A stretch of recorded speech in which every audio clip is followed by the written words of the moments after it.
सो फिलहाल जो है इसके पहले की क्लास में जो है हम लोग कॉन्स्टिट्यूशंस क्या होता है इसको समझे थे और ये भी समझे थे कि कॉन्स्टिट्यूशन कितने टाइप्स का होता है। आज हम लोग समझेंगे कि कॉन्स्टिट्यूशंस का वाकई में क्या काम होता है ना, कॉन्स्टिट्यूशंस का जो है फंक्शन क्या होता है। उसके साथ ही साथ हम लोग ये समझेंगे कि कॉन्स्टिट्यूशन जो है हमारा भारत का संविधान जो बना वो किस तरीके से बनकर तैयार होता है। यहाँ से बहुत सारा क्वेश्चन जो है हमेशा पूछा जाता है। तो सबसे पहले बात करते हैं कि फंक्शंस ऑफ कॉन्स्टिट्यूशन, यानी कॉन्स्टिट्यूशंस का जो है काम क्या होता है। देखो कॉन्स्टिट्यूशंस का काम जो होता है, कॉन्स्टिट्यूशंस का जो काम होता है, कॉन्स्टिट्यूशंस अपने आप में जो है एक बहुत इंपॉर्टेंट किसी भी देश का क्या है फंडामेंटल लॉ और उस देश के सरकार हो, चाहे वहाँ के नागरिक हो, चाहे वहाँ के कोई भी व्यक्ति हो, सभी को क्या करना पड़ता है, संविधान को मानना पड़ता है। बट संविधान अपने आप में बहुत सारा कुछ क्या करता है, डिफाइन करता है, बहुत सारा चीज़ क्या करता है, स्ट्रक्चर को क्या करता है, डिफाइन करता है। जैसे अगर देखा जाए तो कॉन्स्टिट्यूशंस में पहला चीज़ ये मेंशन होता है framework of government, framework of government, यानी सरकार और सरकार के जितने भी जो इंस्टीट्यूशंस है उसके बारे में क्या होता है, कॉन्स्टिट्यूशन में डिफाइन होता है।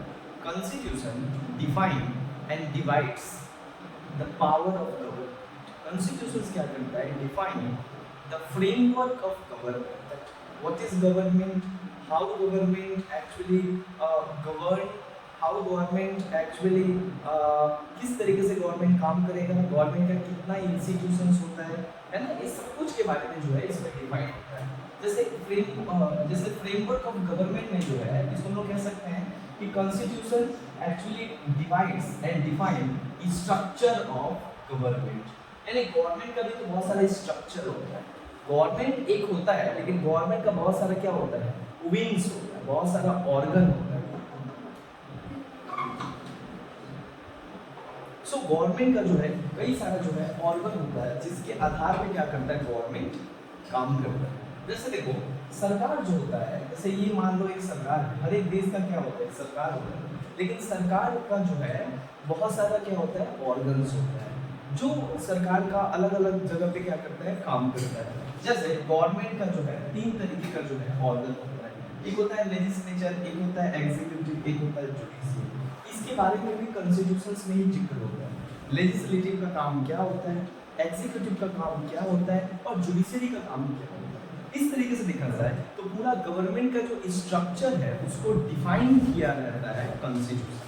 यानी constitution define the government and its structure, not only structure but also define the organs and the branches of government and their role, कि जो सरकार है, सरकार के जो डिफरेंट ब्रांचेस है, हर एक ब्रांचेस का काम क्या होता है, ये सब कुछ कॉन्स्टिट्यूशंस में क्या होता है, बहुत अच्छे तरीके से डिटेल में डिफाइन किया गया रहता है, जिससे हमको ये समझ में आता है कि अच्छा कॉन्स्टिट्यूशन इसको ये काम दिया, कॉन्स्टिट्यूशन इसको ये काम दिया, कॉन्स्टिट्यूशन इसको ये काम दिया है, जिससे किसी भी तरीके का क्या है कन्फ्लिक्ट होने का जन्म नहीं बन सकता, क्योंकि वो तो लिख दिया गया यही काम।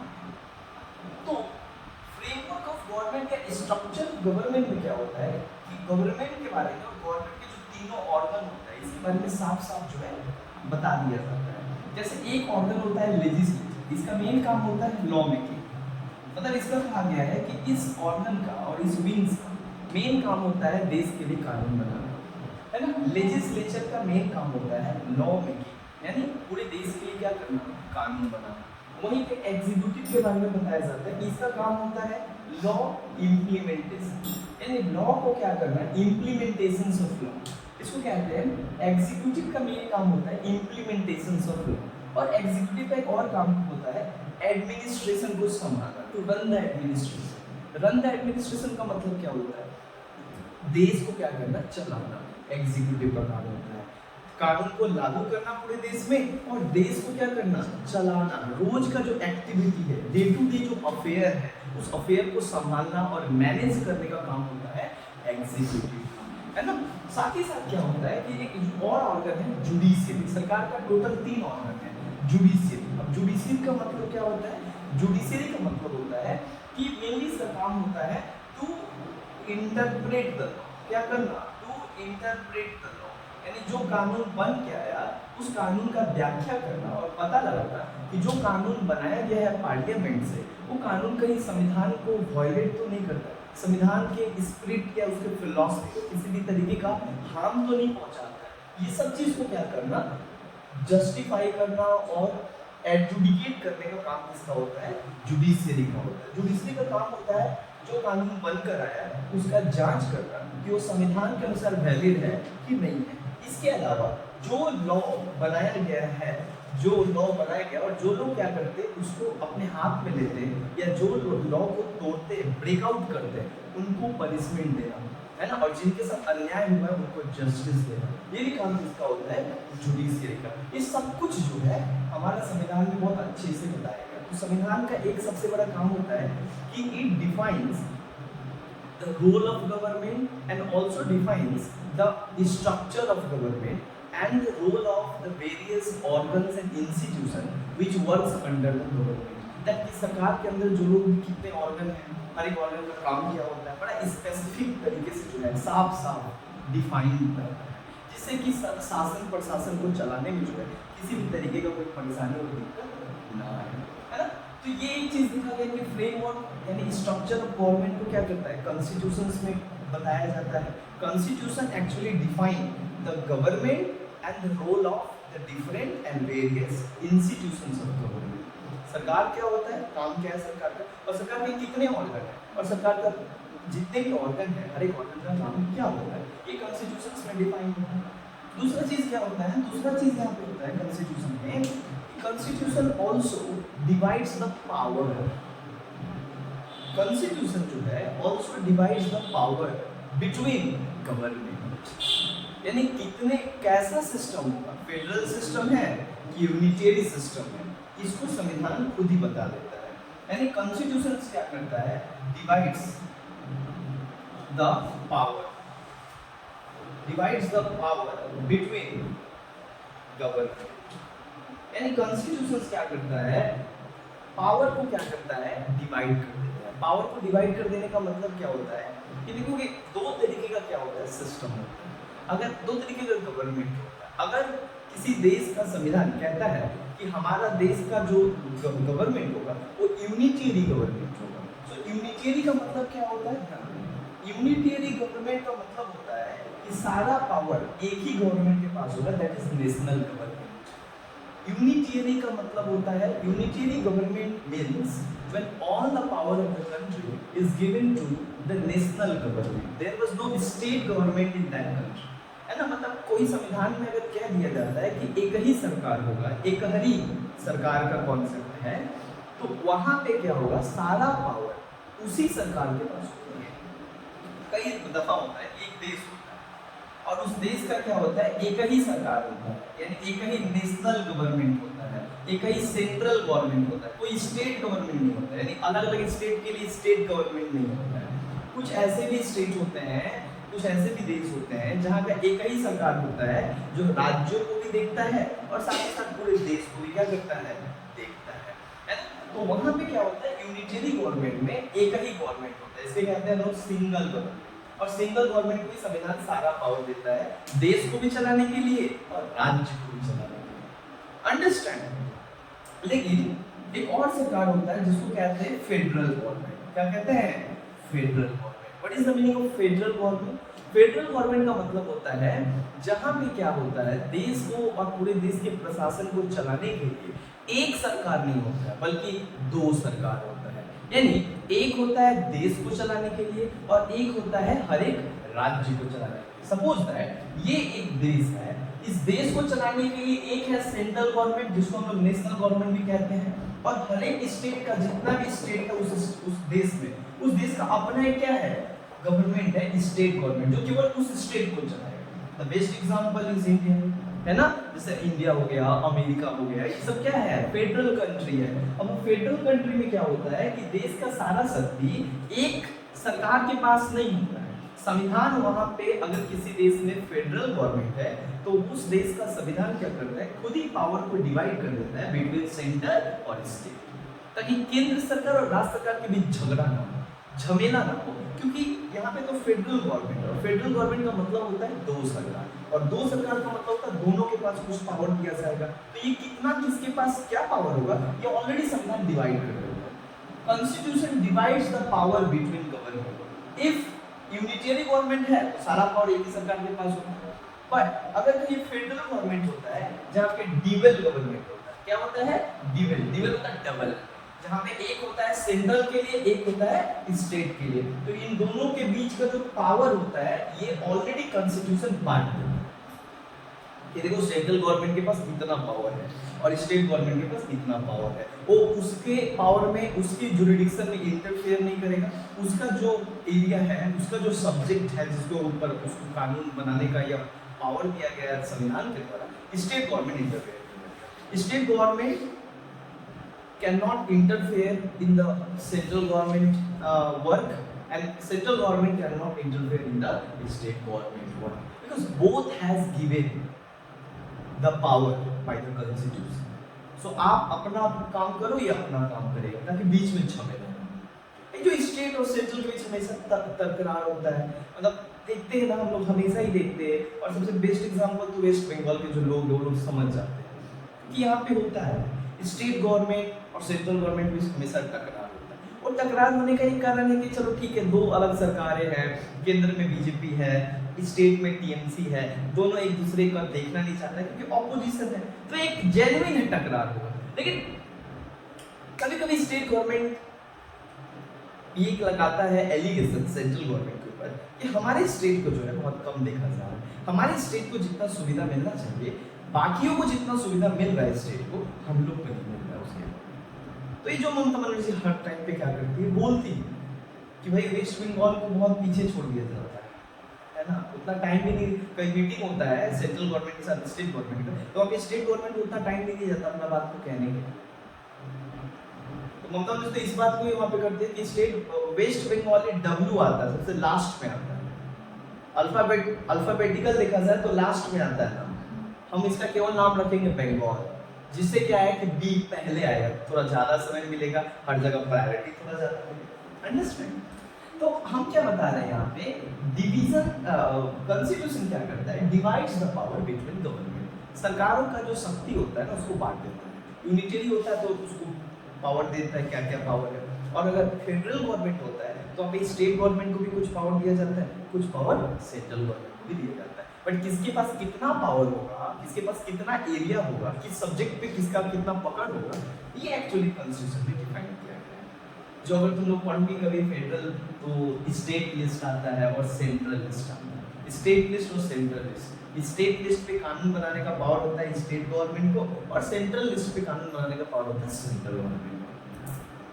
तो ये अगर चीज समझ जाओगे ना, तो स्टेट गवर्नमेंट और सेंट्रल गवर्नमेंट का पावर पूरा हर कुछ समझ जाओगे, सेंट्रल गवर्नमेंट का कहाँ तक उसका हाथ सकता है, स्टेट गवर्नमेंट कहाँ तक हाथ सकता है, तो वही बात है ना। चलो, divides the power between government, ये होता है। अच्छा, तीसरा क्या होता है, constitution protects the rights of citizen या fundamental rights, protects fundamental rights of citizen. यानी संविधान जो है, हर एक देश के संविधान में नागरिकों के लिए कुछ अधिकार को क्या होता है, दिया जाता है, और वो अधिकार को संविधान देता है और कहता है कि इस देश के नागरिकों को ये सब अधिकार है जो इस देश के नागरिक क्या कर सकते हैं, इंजॉय कर सकते हैं, है ना। सो तीसरा सबसे बड़ा यहाँ पे रोल देखा जाए अगर कॉन्स्टिट्यूशन का, तो constitution itself protect the rights of citizen from the government. सरकार से आम लोगों के अधिकारों को क्या करता है, बचाता है, क्योंकि वो मेंशन कर देता है। जैसे हमारा फंडामेंटल राइट्स पार्ट 3 पढ़ोगे तो आप डायरेक्ट बोल देंगे गवर्नमेंट कैन नॉट क्या बोलेंगे, deprive anyone, any citizen from its fundamental rights. अब एक रिसेंट केस हुआ है जिसके ऊपर पता नहीं तुम लोग देखे हो कि नहीं, लेकिन रिसेंट केस क्या हुआ है, रिसेंट केस ये हुआ है कि अभी election commission of India, west Bengal में इलेक्शन हो रहा है, तो इलेक्शन कमीशन ऑफ इंडिया क्या करता है, एक एडवाइजरी जारी करता है, एक ऑर्डर देता है। क्या ऑर्डर देता है कि वेस्ट बंगाल में शाम के 6 बजे के बाद और सुबह के 6 बजे के पहले तक कोई भी मोटरसाइकिल वगैरह जो है अलाउ नहीं किया जाएगा। मतलब कोई भी जो है मोटरसाइकिल वगैरह कार वगैरह अलाउ नहीं किया जाएगा। तो बात यहाँ पे है कि 6 बजे से 6 बजे तक, मतलब शाम के 6 बजे के बाद और सुबह के 6 बजे तक कोई मोटरसाइकिल जो है अलाउ नहीं किया जाएगा। तो फिर यहाँ पे दिक्कत है कि ये तो घूमने फिरने के ऊपर पाबंदी लगा दी गई। तो इलेक्शन कमीशन का कहना है कि देखिए चुनाव को फ्री एंड फेयर तरीके से करवाने के लिए मेरे को ये एक्शन और लेना होगा। तो इसको जो है सब चैलेंज कर दिया सुप्रीम कोर्ट। तब केस ऐसा हो गया है, इलेक्शन कमीशन बना और जो लोग ऑपोजिशन है, यानी जो ऑपोजिशन है वो लोग केस कर दिया। यानी अब सुप्रीम कोर्ट में केस ऐसा हो गया, इलेक्शन कमीशन ऑफ इंडिया बना ऑपोजिशन पार्टी, कि भैया ऐसा क्यों हो? आप तो लोगों के अधिकारों को छीनने की कोशिश कर रहे हो ना। ठीक है, वो एक अलग जगह पे फ्री एंड फेयर तरीके का, कोई और भी तो तरीका होगा फ्री एंड फेयर तरीके का, ये क्या मतलब? तो इसके ऊपर विवाद चल रहा है। चाहिए हो तो अभी पावर है इलेक्शन कमीशन ऑफ इंडिया के पास, तो वो लगा दिया है, उसके पास पूरा हाथ में पुलिस है, पूरा डीजीपी डीआईजी सब उसके हाथ में है, लगा दिया। अब वो कहना चाहता था कि होता एक्चुअली क्या है कि बहुत सारा मतलब क्या बोलेंगे इलीगल चीज जो है इस टाइम पे क्या होता है बूथ के पास लाया जाता है, तो इसके लिए हम इसको बंद कर। But this is not fair. You have a multiple technology, आप उससे फ्री एंड फेयर करवा सकते हो। चाहिए हो इसके ऊपर अब सभी अब सुप्रीम कोर्ट क्या बोलता है वो देखा जाए। लेकिन हम क्या बताते हैं, प्रोटेक्ट्स राइट्स ऑफ सिटीजन। तो ये एक्चुअली किस आधार पे सुप्रीम कोर्ट में चला गया है? क्योंकि कॉन्स्टिट्यूशन खुद दिया है नागरिकों को अधिकार, यानी हमारा देश का संविधान हमारे नागरिकों को अधिकार देता है कि वो क्या कर सकते हैं, अपनी इच्छा से कहीं भी घूम सकते हैं। भैया वो बाइक चलाएगा, उसका बाइक, तेल उसका, घूम उसका रात है, तुम्हारा क्या जाता है? बस तुम इस आधार पे तुम उसको रोक रहे हो कि नहीं तुम्हारा घूमने से फ्री एंड फेयर नहीं होगा। हो सकता है कि आपका टारगेट आम लोग नहीं है, लेकिन वो लोग जो है जो इनका मंशा ही है इस तरीके का कुछ एक्टिविटी करना जिससे फ्री एंड फेयर ना हो, वायलेंस क्रिएट हो जाए, है ना। बट इसके कारण जो है आप इतने सारे लोगों का राइट टू मूवमेंट छीन रहे हैं। ये सही। तो हम क्या बता रहे हैं, protects rights of citizen. Constitution itself protects the rights of citizen from arbitrary power of government. यानी कॉन्स्टिट्यूशन तो बोल दिया है कि ये फंडामेंटल राइट्स है आम लोगों का, ये फंडामेंटल राइट्स को आम लोगों से सरकार भी नहीं छीन सकता। और जब सरकार गलत तरीके से छीनने की कोशिश करेगा, देखो ऐसा नहीं कि छीन नहीं सकता, छीन सकता है, बट रेशनल और लीगल लिमिटेशंस होना चाहिए, लीगल ग्राउंड्स होना चाहिए। अब अगर आपका राइट टू मूवमेंट का है, लेकिन आप कोई ऐसा जगह पे जा रहे हो ट्राइबल एरिया में, जिस ट्राइबल एरिया में संविधान जो है आपको मना किया है कि देखो उस एरिया में मत जाओ, बाकी आप सब जगह घूम रहे, इतना तो पूरा भारत है, आप काहे बॉर्डर पे जा रहे हो? बॉर्डर पे जाना अलाउ नहीं, तो वहां पे आपको सरकार रोक सकता है। लेकिन आप अपने घर के बाहर मतलब जीटी रोड पे घूम रहे हो, भाई कोई रोकने वाला नहीं है, काहे रोकेगा? ये फ्रीडम है घूमना। मतलब देश आजाद मुल्क है, आजाद मुल्क में हम आजाद नहीं है, आजाद मुल्क में हम घूमेंगे क्या, कौन सा हम ये करेंगे? सरकार से इसको रोकना है ना, बिना ठोस और बिना कोई लीगल लिमिटेशंस के, जब तक लीगल ग्राउंड्स नहीं हो तब तक आप किसी नागरिक को उसके फंडामेंटल राइट से क्या कर सकते हो, उनको लाइक डिप्राइव कर सकते हो। तो ये क्या करता है, प्रोटेक्ट्स राइट्स ऑफ सिटीजन, यानी constitution itself protects the rights of citizen. इसमें एक ये भी देखा गया है कि कॉन्स्टिट्यूशन ये किस तरीके से प्रोटेक्ट करता है। तो हमारा आर्टिकल 32 सुप्रीम कोर्ट में देखो कि आर्टिकल 32 क्या कहता है, दैट इफ एनी सिटीजन, मत करो, यहाँ पे बोला जा रहा है कि इफ एनी सिटीजन राइट, अगर किसी सिटीजन का राइट्स वायलेट होता है किसी द्वारा, किसी व्यक्ति के द्वारा, किसी सरकार के द्वारा, किसी भी कंपनी के द्वारा, तो he or she can go to the Supreme Court according to Article 32, and he or she can go to the High Court according to Article 226, which means Constitution allows citizen that if anybody harms and deprive you from your fundamental rights without any legal grounds, so you can directly approach to the Supreme Court and High Court, and Supreme Court and High Court issues 5 types of writs and try to enforce your fundamental rights and punish the other person. Punish the other person. आप किसी के मौलिक अधिकार को छीन नहीं सकते, मौलिक अधिकार को छीन नहीं सकते। हम कहीं घूमना, तो क्यों नहीं घूमेगा? घूमने का उसका अधिकार संविधान दिया है। सरकार कौन होता है उसको रोकने वाला? अभी कुछ दिन पहले हम देखे उत्तर प्रदेश का एक जो एसआई है, नया इंस्पेक्टर बनी, तो वो अपने पेट्रोलिंग के लिए निकली थी, तब तक एक लड़का एक लड़के को देख लेते हैं। हाँ, एक लड़का लड़के को देख लेते हैं और फिर आप बोलते कहाँ घूम रहे हो, एक साथ क्या है, क्यों है, कौन हो? बोलता है कि हम भाई बहन है। बोलता है नहीं, घर से बात करो, आप पेरेंट्स को बुलाओ। अरे भैया, you have no right, you cannot ask anybody. अच्छा, if they do something wrong in a public place, you can ask, you can arrest also. But वो लोग तो कुछ नहीं कर रहे हैं, आपस में जा रहे थे मंदिर से पूजा पाठ करके, साथ में जा रहे थे, तो साथ में ज्यादा जुर्म नहीं है।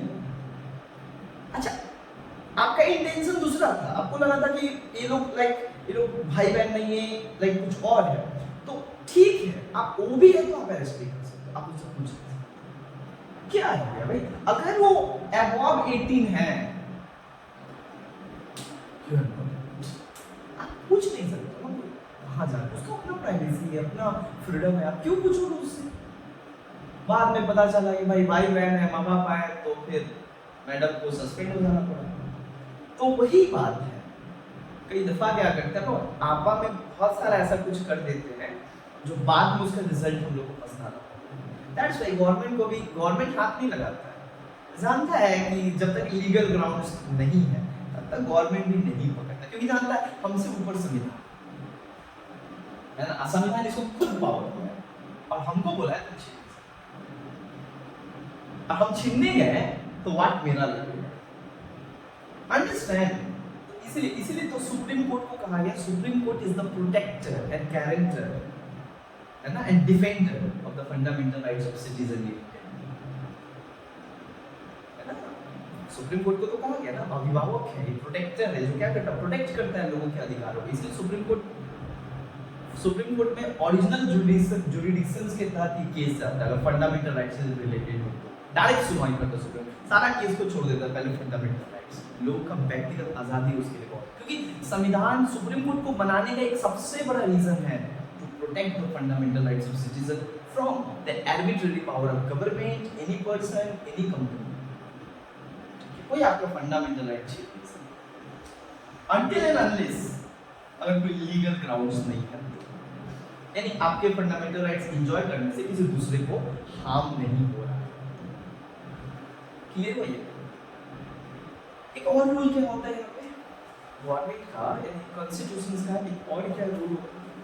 कॉन्स्टिट्यूशन तो प्रोटेक्ट्स राइट्स ऑफ सिटीजन करता है, साथ ही साथ इसके अलावा देखा जाए कॉन्स्टिट्यूशन में एक और बात होती है कि कॉन्स्टिट्यूशन जो है रिलीजन भी क्या करता है, कॉन्स्टिट्यूशन बताता है, क्या बताता है, constitution prescribes the relationship between the state government और सेंट्रल गवर्नमेंट, यानी केंद्र सरकार और राज्य सरकार के बीच कब क्या होगा, किस तरीके का रिलेशन होगा, इसको भी प्रिस्क्राइब किया जाता है किसके अंदर, कॉन्स्टिट्यूशंस के।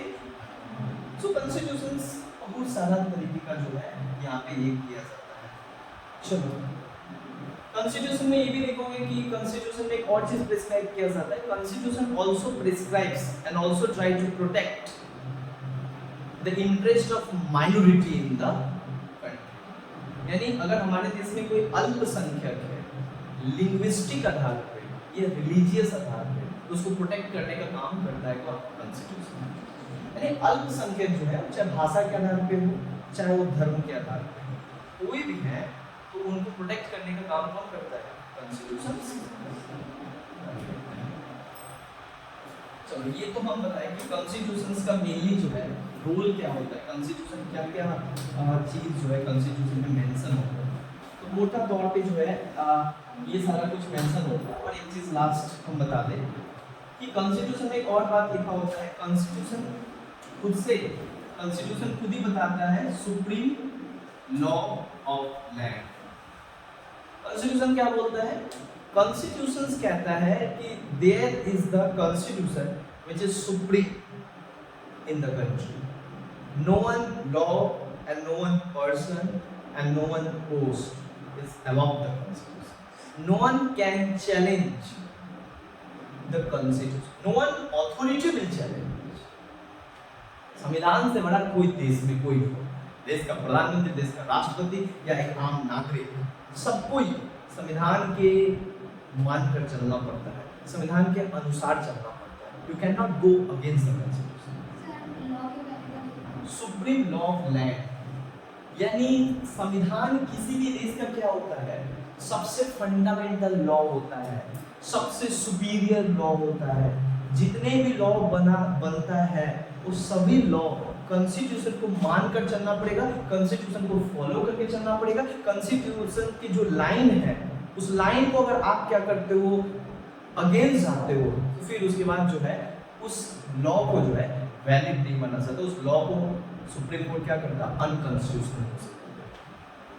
Constitution is the supreme law of land. Supreme law of land ये साफ साफ क्या बताता है कि भैया हमारे देश में लॉ ही सबसे सुपीरियर है, और वो भी कौन सा law? Law is that is called constitution. उसके नीचे भी जितना लॉ है वो भी ठीक है, लेकिन वो जो लॉ जो पार्लियामेंट के द्वारा बनाया जा रहा है देश को चलाने के लिए, वो लॉ भी जब बनाया जाएगा तो कॉन्स्टिट्यूशन के बेसिक मूल्यों को और बेसिक वैल्यू और स्पिरिट को फॉलो करके बनाया जाएगा। If any law made by the parliament, if the law harm and if the law go against the spirit, value, philosophy and intention of our constitution, so Supreme Court can recognize that law which is made by state legislature or parliament unconstitutional, void or null, ultra virus उसको घोषित कर सकते। और in this way Supreme Court protects the constitution, and that's why Supreme Court is called the guardian of the Indian Constitution। इसलिए supreme court को क्या कहा जाता है? संविधान का अभिभावक। क्यों? क्योंकि हमारे देश में कोई भी कानून, अगर कोई कानून बनता है और वो कानून हमारे संविधान का अगेंस्ट होता है, किसी बेसिक प्रिंसिपल का अगेंस्ट होता है, उस कानून को क्या करता है? रद्द कर देता है। चाहे कोई भी बनाए, केंद्र सरकार बनाए चाहे राज्य सरकार बनाए। इसीलिए केंद्र सरकार, राज्य सरकार जब कानून बनाता है ना 50 बार देखता है कि भाई कोई कॉन्स्टिट्यूशन का वैल्यू तो कहीं खराब नहीं है। और इसके लिए कॉन्स्टिट्यूशन, इसके लिए सरकार, चाहे सेंट्रल गवर्नमेंट हो चाहे स्टेट गवर्नमेंट हो, बहुत बड़े बड़े जूरिस्ट को रखता है पास, जो कि बताए कि हम जो कानून बनाए हैं कहीं कॉन्स्टिट्यूशन को। अब देखो सरकार में जितने बैठे पॉलिटिशियंस हैं, जरूरी नहीं है कि they are constitutionally expert, they are not expert in law, they are expert in politics and all। राजनीति में आप एक्सपर्ट हो सकते हो, but it does not mean you are expert in constitutions and law.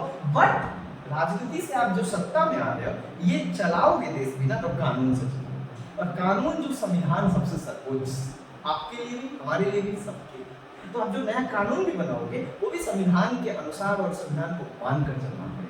इसलिए सेंट्रल गवर्नमेंट क्या करता है? अटॉर्नी जनरल रखता है, अटॉर्नी जनरल रखता है, सॉलिसिटर जनरल रखता है, और स्टेट गवर्नमेंट क्या करता है? Advocate general of state. और ये लोग जब जब कानून बनाता है तो ये लोग को दिया जाता पड़े।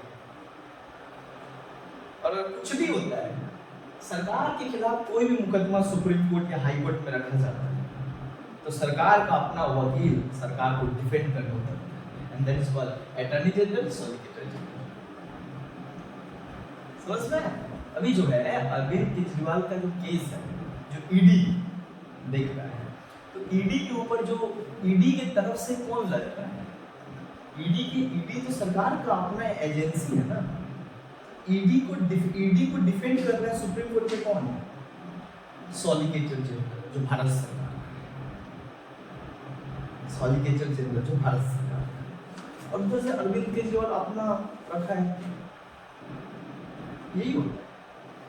तो इससे क्या समझ रहा है? सुप्रीम लॉ, कॉन्स्टिट्यूशन सबसे सुप्रीम है। constitutional law is superior than parliamentary law. Parliamentary law follows the constitution. Understand?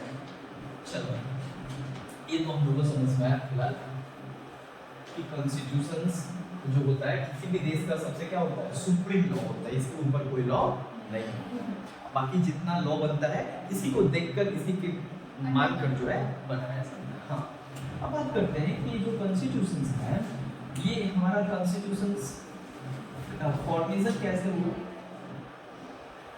Formations of Indian constitutions. अब हम बताते हैं ये जो संविधान हम लोग भूख रहे हैं और बात कर रहे हैं संविधान का, ये संविधान कैसे बना। बात आता है कि ये संविधान जो है कैसे बना। तो सबसे पहले हम लोग बात करते हैं कि भारत का जो संविधान है इसको बनाने का एक लंबा प्रोसेस है ना। भारत का जो संविधान बनाने का एक लंबा प्रोसेस है। तो सबसे पहले बात आता है कि संविधान बना कैसे, ये तो हम लोग पढ़ेंगे, लेकिन बनने से पहले सबसे इम्पोर्टेंट ये है कि बनाने के लिए सबसे पहले आवाज किसकी, यानी कोई तो होगा जो व्यक्ति सबसे पहला बात किया कि नहीं भाई संविधान होना चाहिए, अपना देश का संविधान होना चाहिए, हम अपने देश के संविधान के अनुसार देश को चलाएंगे। किसी दूसरे का संविधान, किसी दूसरे का बना हुआ कानून हमारे देश पे लगा के रूल किया जा रहा है, तो ब्रिटिश लॉ हम नहीं फॉलो करेंगे, इंडियन लॉ। तो संविधान बनाने के लिए सबसे पहले 1934 में एक व्यक्ति है जिनका नाम है MN Roy. 1934 in the first time in the history, M.N. Roy, he was the pioneer person in the communist movement of India. यानी भारत में जो कम्युनिस्टों का आंदोलन चल रहा था और कम्युनिस्ट जब भारत में आया था तो उस कम्युनिस्ट को भारत में नींव रखने में सबसे बड़ा रोल है एमएन रॉय का। इनको कहा जाता है Pioneer of the communist movement in India. Bharat में कम्युनिस्ट आंदोलन का इनको एक बहुत ही इम्पोर्टेंट फिगर, इम्पोर्टेंट पर्सनालिटी माना जाता है। इन्होंने सबसे पहले कहा कि देखो भैया एक संविधान बनाने के लिए एक कॉन्स्टिट्यूएंट असेंबली बनाना चाहिए जो क्या करेगा भारत का संविधान लिखेगा। अब जाहिर सी बात है संविधान लिखने के लिए तो कोई एक बॉडी होना चाहिए, तो संविधान लिखने के लिए तो कोई एक ऑर्गेनाइजेशन होना चाहिए, है ना, जो क्या करे संविधान मिलजुल के लिखे। इसके लिए बोले कि कॉन्स्टिट्यूएंट असेंबली होना चाहिए। कॉन्स्टिट्यूएंट असेंबली मतलब क्या होता है, संवैधानिक सभा।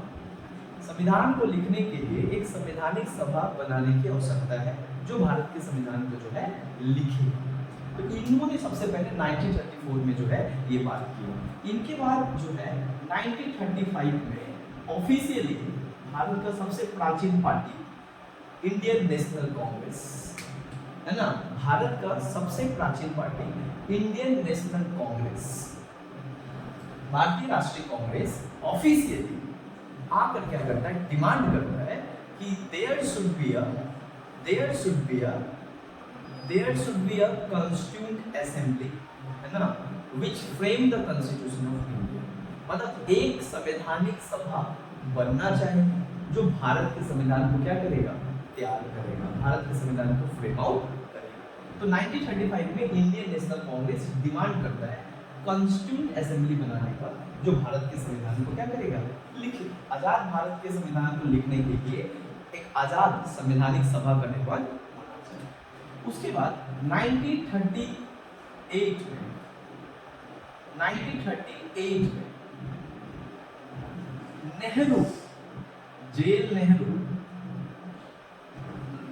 नेहरू खुद क्या करते हैं, आकर डिक्लेयर करते और डिमांड करते हैं कि संवैधानिक सभा बनाना हमारे लिए बहुत जरूरी है। अगर भारत के संविधान को लिखने के लिए एक संवैधानिक सभा बनना चाहिए। इसके बाद देखा जाए तो इस सब बातों को जो है ब्रिटिश सरकार उस समय, इन बातों का डिमांड तो हमारे देश में चल रहा था, लेकिन दिक्कत ये था कि British government were busy in the second world war. West British government जो था वो पूरी तरीके से बिजी था सेकेंड वर्ल्ड वॉर में, क्योंकि सेकेंड वर्ल्ड वॉर जो है एक्सिस पावर और एलाइड पावर के बीच हो रहा था, और एलाइड पावर के साथ था कौन, ब्रिटेन, है ना।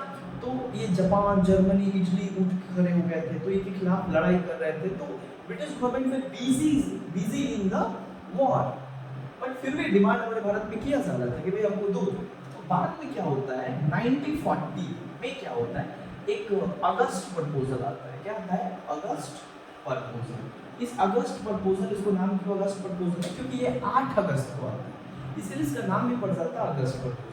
जो वायसराय इस प्रपोजल को लेकर आते हैं उस वायसराय का नाम है लॉर्ड लिनलिथगो, और ये जो लॉर्ड लिनलिथगो जिन्होंने इस प्रपोजल को लाया और इसमें उन्होंने एक्सेप्ट किया, ठीक है हम आपके लिए क्या करेंगे, कॉन्स्टिट्यूएंट असेंबली बनाएंगे, लेकिन कब बनाएंगे, कैसे बनाएंगे, इसका कोई रिस्पॉन्स नहीं दिया गया। तो फिर फायदा क्या हुआ है, तुम बोलते हाँ ठीक है, फिर हमको भी कोई लोग मैसेज करते हैं हाँ ठीक है, तो कभी गुस्सा होकर मैसेज का, हम ठीक होने नहीं बोले, हम बोले कि इसका क्या होगा। तो वही बात यहाँ पे क्या, अगस्त प्रपोजल में लोग रिस्पॉन्स नहीं दिया कि भैया आगे का क्या है ना, ठीक है तो कब होगा, कैसे होगा, तो कुछ रिस्पॉन्स नहीं आया। क्यों, क्योंकि वो लोग पूरा तरीके से जो है बिजी थे ब्रिटिश गवर्नमेंट, और लोग चाहते नहीं थे कि कॉन्स्टिट्यूएंट असेंबली बने, क्योंकि कॉन्स्टिट्यूएंट असेंबली बनेगा तो लोग संविधान बनाएगा, और संविधान बनाएगा तो इसका सिंपल ये इंडिकेशन दे रहा है कि आजादी चाहता है ना। तो बाद में क्या होता है, जब हम लोग पूरा देश में क्या होता है, नेताजी सुभाष चंद्र बोस एंड देन 1942 में लाइक एक बहुत मैसिव नेशनल स्केल पे एक क्विट इंडियन मूवमेंट स्टार्ट हो जाता है under the leadership of Gandhi, और उसके बाद एक वॉयलेंट विद्रोह में बदल जाता है। पहले तो नॉन वॉयलेंट रहता है, लेकिन बाद में वॉयलेंट हो जाता है, क्योंकि सारे लीडर को अरेस्ट कर दिया जाता है। इतना बड़ा प्रोटेस्ट, और उधर ब्रिटिश गवर्नमेंट का बहुत बड़ा हार हो रहा था एक्सिस पावर के साथ सेकेंड वर्ल्ड वॉर में, बहुत सारे ब्रिटिश सैनिक मारे जा रहे थे, और ब्रिटिश सैनिकों को ब्रिटिशर्स को जो है भारतीय सैनिकों की मदद की जरूरत थी। तब उन लोगों ने जो है हमारे पास आया 1942 में कि भैया जाके कैसे बोलेंगे कि हमको सेना का सपोर्ट चाहिए, है ना, तब हम तुम्हारा सारा डिमांड पूरा कर देंगे। तो एक प्रपोजल लेकर गया, तो जो प्रपोजल लेकर गया वो इंग्लैंड गवर्नमेंट का एक कैबिनेट मिनिस्टर था जो इस प्रपोजल को लेकर आया, जिसका नाम था सर स्टैफर्ड क्रिप्स, इसीलिए इसके नाम पे पड़ गया क्रिप्स प्रपोजल, है ना। सर स्टैफर्ड क्रिप्स ये आता है 1942 में एक प्रपोजल लेकर। क्या प्रपोजल लेकर आता है, ये प्रस्ताव लाता है कि ठीक है हम आपका संवैधानिक सभा क्या करेंगे, संवैधानिक सभा गठन करेंगे और आपका भारत का संविधान जो है बनेगा। बट बोला युद्ध खत्म हो जाएगा तब, यानी after the end of second world war we will decide और we will make and we will form a constituent assembly which frame the constitution of India. बोला अच्छा ना, हमारा तुम लोग ढूल बना अपना बात बोलता है, बट एक बात मानना पड़ेगा, तब हम आपका क्या करेंगे, संवैधानिक सभा बनाएंगे। क्या बोलता है, सेना का बहुत जरूरत है, हम लोग पिटा गए, हम लोग हारने के कगार पे आ गए, हमको सहायता गाने बोले। एक बार हम फर्स्ट वर्ल्ड वॉर में पागल बन गए, अब तुम लोग मेरे आंख में धूल झोंक की बात नहीं है ना, होता है बाहर में समा। इस प्रपोजल को क्या करते हैं, जिस दिन आता है उसी दिन रिजाइन। गांधी बोलते हैं जिस बैंक जो बैंक एग्जिस्ट नहीं करता है वो बैंक का हमारा चेक थमाने आया है ना, इल फेटेड प्रपोजल गांधी इसको कहते हैं, है ना। जाइए हो यहाँ पे एक्सेप्ट नहीं हो पाता है। बाद में 1946 जब युद्ध खत्म हो जाता है, एलाइड पावर जीत जाता है, और 1946 में क्या होता है, 2-3 चीज होता है। हमारे देश में क्विट इंडिया मूवमेंट हो जाता है, फिर 1945 के टाइम पे जो है बाहर से नेताजी सुभाष चंद्र बोस अटैक कर देते हैं, बहुत ज़्यादा मतलब नुकसान होता है, बहुत ज़्यादा जो है लाइक हार का सामना करना पड़ता है ईस्ट इंडिया कंपनी को, यानी ब्रिटिश गवर्नमेंट को बहुत ज़्यादा यहाँ पे जो है झटका लगता है। इसके अलावा देखा जाए तो इसके खुद के घर में यानी इंग्लैंड में सत्ता चेंज हो गया, यानी एक नया प्राइम मिनिस्टर बना, एक नया पार्टी लेबर पार्टी का प्राइम मिनिस्टर बना कलिमेंट एटली, और वो जो है अब वो समझ गया कि भारत में हम लोग का सुधरा साफ हो गया, अब हम लोग ज़्यादा दिन तक वहाँ पे शासन नहीं कर सकते, बहुत ज़्यादा सैनिक मारे गए हैं, लोग के अंदर राष्ट्रवाद की भावना चरम सीमा पे पहुँच गया है। इस सिचुएशन में आज़ाद कर देना ही सबसे बेहतर है। तो 1946 में जो है जो नया सरकार बना क्लेमेंट एटली, उनके कैबिनेट के 3 लोग हैं और 3 लोगों ने एक प्रपोजल बना और जहाँ पे बोले कि जब कॉन्स्टिट्यूंट असेंबली का बनाने का सारा प्रस्ताव और रोड मैप तैयार करो कैसे कैसे क्या होगा। तो फाइनली 1946 में क्या होता है, कैबिनेट मिशन आता है। क्या आता है, कैबिनेट मिशन। 24 मार्च 1946, 24 मार्च 1946 को क्या होता है, एक बहुत इंपॉर्टेंट प्रपोजल आता है कैबिनेट मिशन। और ये कैबिनेट मिशन आता है और आकर क्या करता है, प्रपोजल देता है कि ठीक है हम आपका संवैधानिक सभा जो है तैयार करेंगे और इसके लिए कई सारा जो है रिकमेंडेशन क्या करता है, देता है। अब बात आता है कि जो कैबिनेट प्रपोजल आता है ये 3 लोगों के द्वारा लेकर आया गया है। एक व्यक्ति का नाम था सर स्टैफोर्ड क्रिप्स, एक का नाम था लॉर्ड पैट्रिक लॉरेंस और एक का नाम था एबी अलेक्जेंडर, है ना। ये 3 लोगों से ही मिलकर एक प्रपोज कैबिनेट मिशन आया था इंग्लैंड से और ये लोग भारत के संवैधानिक सभा का बनाने का बात कहा और भारत का संवैधानिक सभा कैसे बनेगा इसके बारे में पूरा रोड मैप जो है तैयार किया। सबसे पहले आप समझते हैं यहीं से हमारा कॉन्स्टिट्यूंट असेंबली बनना शुरू हो सकता है। अब कैबिनेट मिशन क्या करता है, कुछ प्रपोजल देता है। सबसे पहला बोलता है कि जो टोटल कॉन्स्टिट्यूंट असेंबली जो बनेगा तो उसमें तो कोई लोग आएंगे ना, वही ना बैठ कर क्या करेंगे, संविधान तैयार करेंगे। तो बोला गया था total number of constituent assembly should be 389, यानी कॉन्स्टिट्यूंट असेंबली संवैधानिक सभा का टोटल संख्या जो है वो 389 होगा, यानी 389 क्या होगा, टोटल कैपेसिटी होगा किसका, कॉन्स्टिट्यूंट असेंबली का। यानी जो कॉन्स्टिट्यूंट असेंबली बनेगा, जो भारत का संविधान लिखेगा, इसका टोटल कितने लोग उसमें बैठेंगे, 389। अब बोले तो भैया 389 तो आएंगे, लेकिन ये 389 जो है कैसे कैसे आएंगे, तो उस समय तो हमारा जो पूरा भारत अगर देखो तो अलग अलग क्या बहुत सारे, कुछ तो प्रोविनेंस थे। प्रोविनेंस मतलब क्या होता है, आज का स्टेट समझ लो, बट आज के स्टेट से बड़ा बड़ा उसमें प्रोविनेंस हुआ करते थे। तो उसमें टोटल प्रोविनेंस थे हमारे कितना है, 11।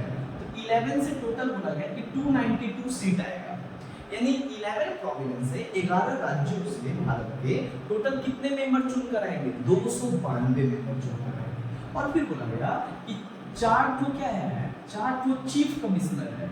चीफ कमिश्नर का मतलब क्या, 4 बड़े बड़े राज्य हैं, बहुत बड़े बड़े राज्य हैं।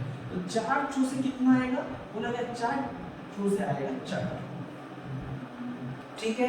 फिर बोला गया कि भैया बहुत सारा प्रिंसली स्टेट भी था, बहुत सारा प्रिंसली स्टेट भी था। यानी प्रिंसली स्टेट का मतलब क्या होता है, प्रिंसली स्टेट का मतलब होता है देसी राज्य। देसी राज्य का मतलब होता है जहाँ पे राजा शासन करते थे, प्रिंस एक्चुअली रूल करते थे, लाइक हैदराबाद, जम्मू कश्मीर, जूनागढ़, था ना ये सब तमाम।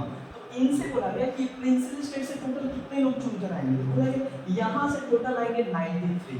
तो बोला गया कि भैया प्रोविडेंस से आ रहा है कितना, 292 है ना। चीफ कमिश्नर से कितना आ रहा है, 4 को, और प्रिंसली स्टेट से कितना आ रहा है, 93। टोटल जोड़ देते हैं तो आ गया 389। समझ रहे हैं कैसे आया 389, समझ रहे हैं। तो बोला गया इस भारत का संविधान बनेगा ना, तो भारत के तो हर अंचल से चुनकर लोग आना चाहिए और वो बैठकर तब ना कहा जाएगा कि भारत का संविधान बनने के लिए कॉन्स्टिट्यूंट असेंबली बनाए गए हैं। तो अब 389 मेंबर आ गए। अब बोला गया कि जो 389 मेंबर जो है अब इनका चुनाव होगा।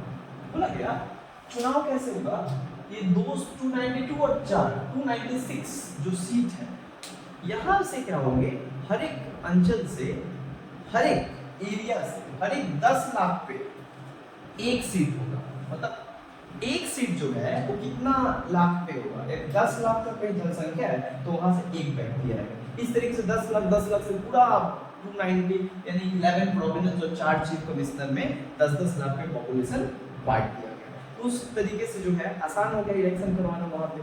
तो जब इलेक्शन हुआ तो इलेक्शन होने के बाद फिर यहाँ पे कहा गया कि इलेक्शन किस आधार पे होगा, बोला इलेक्शन होगा एडल्ट फ्रेंचाइज सिस्टम, यानी जो भी एडल्ट होंगे वो लोग क्या करेंगे इस इलेक्शन में चुनेंगे कि कौन जाएगा कॉन्स्टिट्यूंट असेंबली में, यानी कौन जाएगा संवैधानिक सभा में बैठेगा और वही देश का संविधान को क्या करेगा, तैयार करेगा। तो यहाँ पे क्या होता है कि जब इलेक्शन का बारी आया तो ये 93 प्रिंसली स्टेट बोला हम नहीं हम पार्टिसिपेट नहीं करेंगे, यानी 93 बोला प्रिंसली स्टेट बोला एंड टाइम पे बोलता है कि हम ना भारत में रहना चाहते हैं और ना हम पाकिस्तान में रहना चाहते हैं, अलग ही रहना चाहते हैं। तो हम कॉन्स्टिट्यूशन असेंबली में बनकर क्या करेंगे, हम जो भारत में नहीं रहना है तो ये साइड हो जाता है। तो अब बचा कितना 296। अब 296 पे इलेक्शन बोला गया कि जून जुलाई में इलेक्शन हो जाएगा। जून जुलाई 1946 मार्च में आया था और जून जुलाई में इलेक्शन हो गया। अब इलेक्शन होने के बाद क्या होता है, अब देखो इलेक्शन होने के बाद कितना सीट पे इलेक्शन होता है 296 पे होता है। अब इस 296 के इलेक्शन में जब रिजल्ट आता है तो चौंकाने वाला रिजल्ट है। यहाँ पे क्या होता है कि इंडियन नेशनल कांग्रेस सबसे बड़ी पार्टी था, तो इसको जो है 296 में 208 सीट मिली, 208। और जो मुस्लिम लीग था, मुसलमानों का जो पार्टी था, उनको मिलता है 73 और जो अदर्स थे उनको मिलता है 15। टोटल जोड़ दोगे तो कितना हो जाएगा 296, है ना।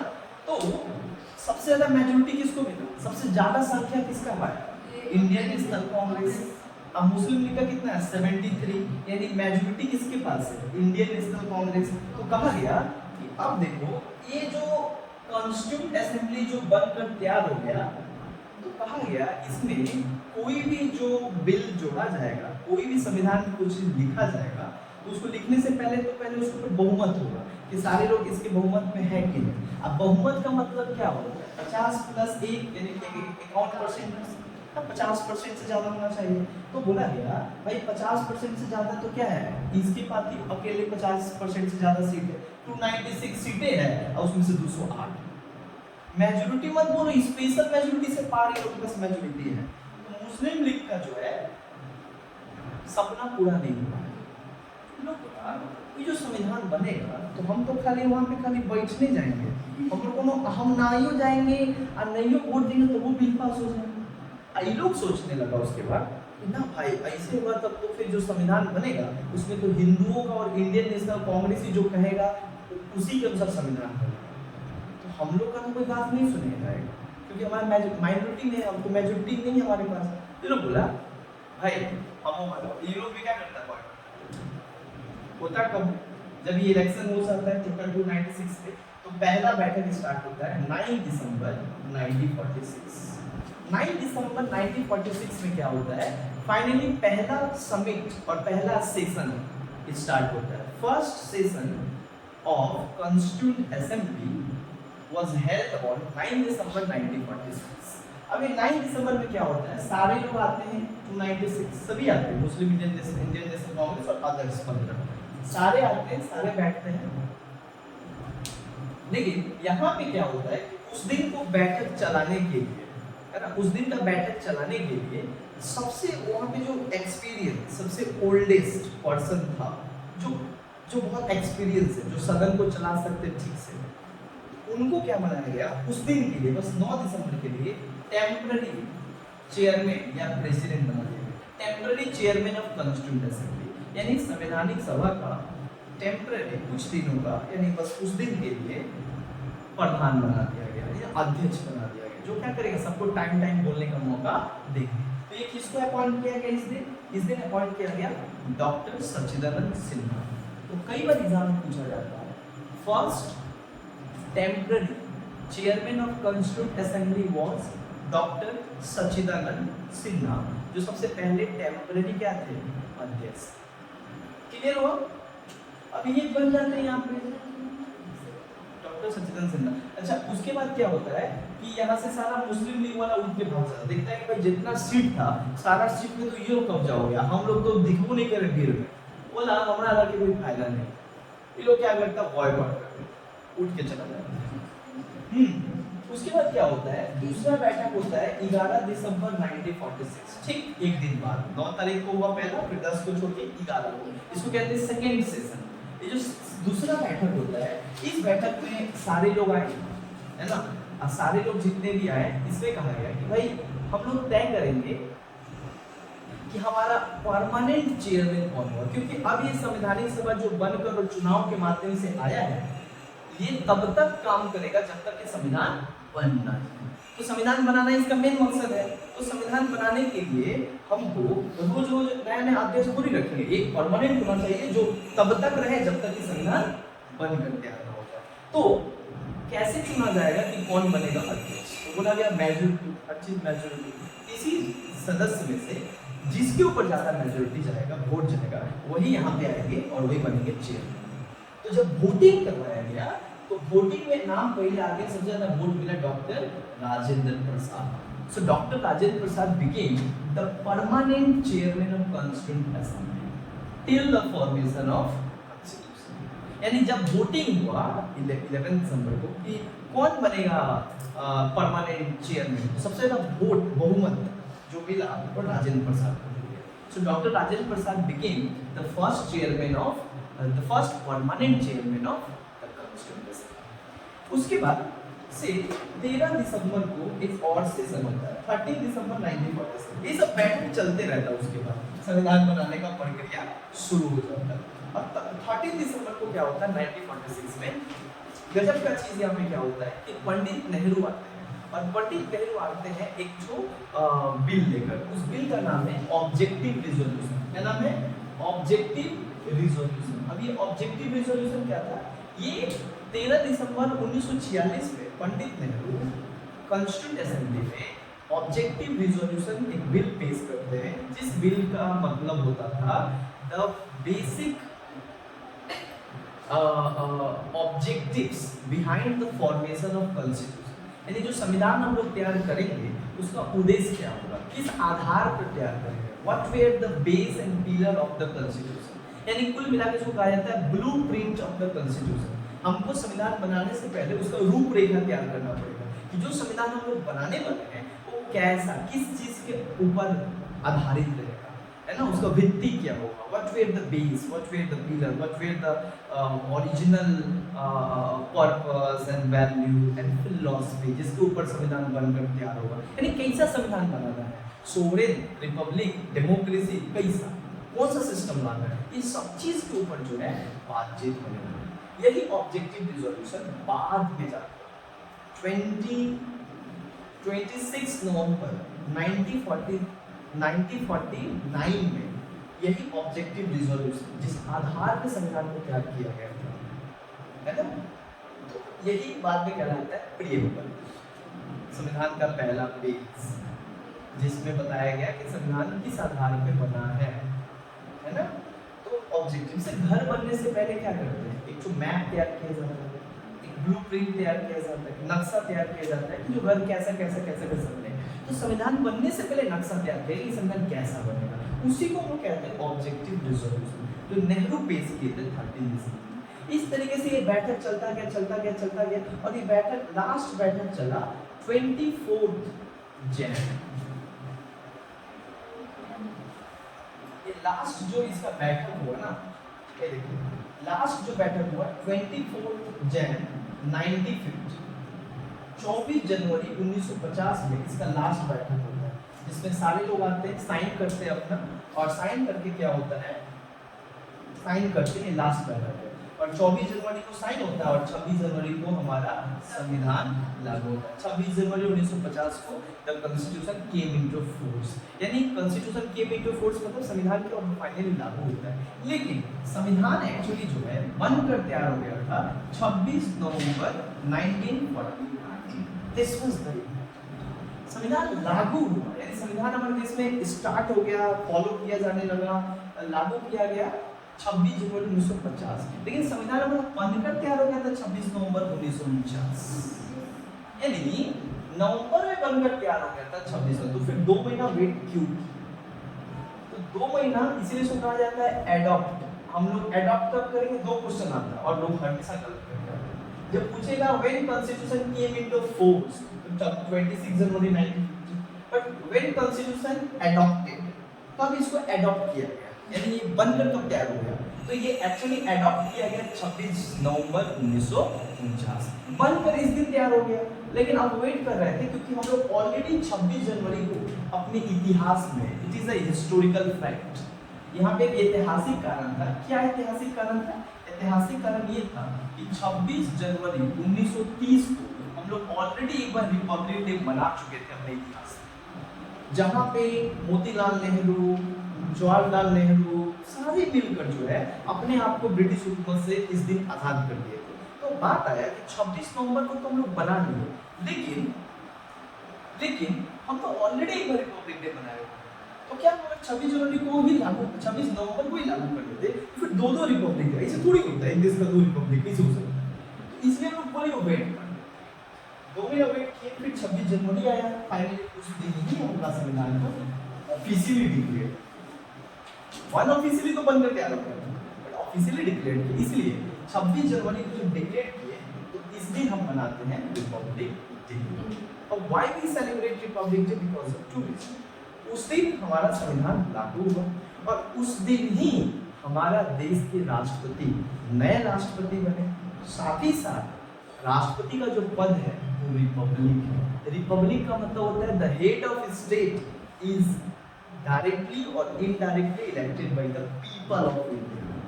ये किसी परिवार, किसी हेरिडिटी वंशानुगत के माध्यम से नहीं आएंगे, यानी वंश और परंपरा के आधार पर नहीं आएंगे। ये जनता तय करेगा कि देश का राष्ट्रपति कौन बनेगा, और कोई भी जनता देश का राष्ट्रपति बनने के लिए एलिजिबल है। हम इंग्लैंड नहीं है जहाँ पे मोनार्की सिस्टम होगा कि एक ही फैमिली का राजा रानी ही वहाँ का किंग एंड क्वीन ही बनेगा। नहीं, हमारा एक फैमिली का नहीं, देश का जनता तय करेगा कि कौन बनेगा देश का राष्ट्रपति। इससे हम लोग क्या है। तो ये तो यहाँ पे हुआ, लेकिन इसके बीच में जस्ट एक मिनट, तो इसके बीच में क्या होता है? ये सब कुछ तो होता है, चलता है, लेकिन इसके बीच में एक 3 जून का बात है। 3 जून 1947 भारत का उस समय का वर्तमान वायसराय, करेक्ट प्रेजेंट वायसराय उस समय का, जिसका नाम था माउंटबेटन। क्या नाम था? Mountbatten, Lord Mountbatten. So Lord Mountbatten क्या करता है? 3 जून 1947 को एक प्लान देता है। इस प्लान का नाम है माउंटबेटन प्लान, और इसमें वो कहता है कि भारत को 2 भागों में बांट दिया जाए, एक पाकिस्तान और एक इंडिया। तो 3 जून 1947 में ये प्रपोजल दिया गया और एक्सेप्ट कर लिया। पाकिस्तान जो बार बार कह रहा था वो अलग राज्य चाहिए, अलग देश चाहिए, अलग देश चाहिए, इसको फाइनली एक्सेप्ट किया जाता है इस प्रपोजल के द्वारा। 3 जून 1947 माउंटबेटन, मतलब जहां पे बोला गया ठीक है बांट दिया जाएगा। लेकिन ये बांटा कब गया? 14 अगस्त 1947 पाकिस्तान बन गया एक नया स्टेट भारत से अलग होकर, और 15 अगस्त को जो है हम आजाद हुए। हम लोग अपना बोलो बांटा गया तो 14 अगस्त में 15 अगस्त, लेकिन ये एक्सेप्ट किया गया माउंटबेटन प्लान, यानी जो वायसराय एक्सेप्ट किया 3 जून 1947 माउंटबेटन प्लान। लेकिन फाइनली बांटा गया 14 अगस्त 1947 को पाकिस्तान भारत से अलग हो गया, और 15 अगस्त को भारत अपने आप को अलग करके एक आजाद देश घोषित कर दिया। एंड दैट्स व्हाई 15 अगस्त को हम लोग मनाते हैं इंडिपेंडेंट डे, और 14 अगस्त को जो है पाकिस्तान वाले मनाते हैं इंडिपेंडेंस डे। ठीक है, तो कुल मिलाकर देखा गया कि इसी टाइम पे और हमारा 24 जुलाई 1947 में जो है हमारा नेशनल फ्लैग को जो है रिकॉग्नाइज कर लिया गया। यानी जो हम लोग आज राष्ट्रीय झंडा देख रहे हैं, इसको ऑफिशियली कब रिकॉग्नाइज किया गया? 24 जुलाई 1947। और हमारा जो नेशनल सॉन्ग है और नेशनल एंथम है, इसको कब एक्सेप्ट किया गया? 24 जनवरी 1952, यानी जस्ट रिपब्लिक डे के 2 दिन पहले 26 जनवरी को रिपब्लिक डे मनाए, और 24 जनवरी को जो है हम लोग नेशनल सॉन्ग जिसको कहते हैं वंदे मातरम और नेशनल एंथम जन गण मन, जिसको फाइनली ऑफिशियली 24 जनवरी 1950 को हम लोग इसको एक्सेप्ट किया। कुल मिलाकर कहा जा सकता है कि ये एक कॉन्स्टिट्यूएंट असेंबली बनकर यहाँ पे तैयार होता है। लेकिन ये जो कॉन्स्टिट्यूएंट असेंबली है ये पूरा इलेक्टेड बॉडी नहीं था। It is partially elected and partially non elected. बाद के टाइम पे देखा जाए 1947 के बाद ये जो 93 प्रिंसली स्टेट थे जो अलग हो गए थे अपने आप को अलग कर दिए थे इस कॉन्स्टिट्यूएंट असेंबली से, बाद में आके जुड़े हुए। है ना। ये सब तो जितने भी ये सब तो चुनाव के माध्यम से आए थे, लेकिन यहाँ पे जो प्रिंसली स्टेट थे जो 93 आए थे, ये तो चुनाव के माध्यम से नहीं आए, ये तो वहाँ का राजा जिसको 93 को चुनकर भेज दे वही यहाँ पे आ गए, इसीलिए हो गया नॉमिनेटेड बॉडी। इस तरीके से हम लोग कहा गया कि इलेक्शन का जो कॉन्स्टिट्यूएंट असेंबली है is partially elected and partially nominated, finally बन के तैयार होता है। और नेक्स्ट क्लास हम लोग पढ़ेंगे कि ये तैयार होने के बाद बहुत सारा कमेटी बनता है, और कमेटी बनकर क्या होता है, संविधान को लिखना शुरू होता है। यहाँ तक तो बताएं कब संविधान बना कैसे, लेकिन अब संविधान कैसे बनता है इसको जो है हम लोग अगली क्लास में